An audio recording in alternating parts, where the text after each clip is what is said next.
Though beloved of Britain's wartime leader, Churchill, this band of elite warriors had never been particularly favoured by the top brass. Accused of forming a private army with distinctly piratical intentions, of being cutthroats and raiders of the thug variety, there were those in power who wanted nothing more than to see them consigned to the dustbin of history. Many among the battle-worn ranks of the SAS realised this, and in the spring of 1945, even as they risked all during the final thrust into Nazi Germany, there were fears that once the war was won, their fortunes were destined to take a drastic downturn. They were not mistaken.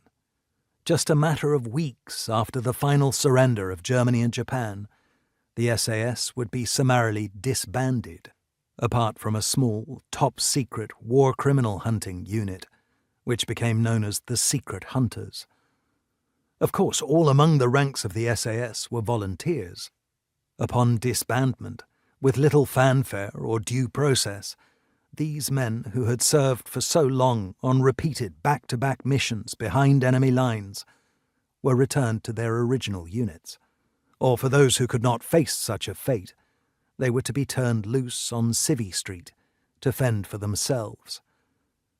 A rightfully proud regiment with an unrivaled esprit de corps, there were those among the top echelons of the SAS who figured it would be wrong if the short but exalted history of this unit, never mind the sacrifices made by so many who would never return from blood-drenched foreign fields, were to be forgotten. With that in mind, in mid-April 1945, a column of heavily armed Willis jeeps nosed towards the district of Schneeren in the northwest of Germany. Their journey to get there had been long and fraught with much danger, death, and bloodshed. Several days earlier, on 8th April 1945, a long-standing SAS veteran, Lieutenant Johnny Cooper, had been told by his troop commander, Captain Ian Wellstead, to ready their jeeps for a patrol.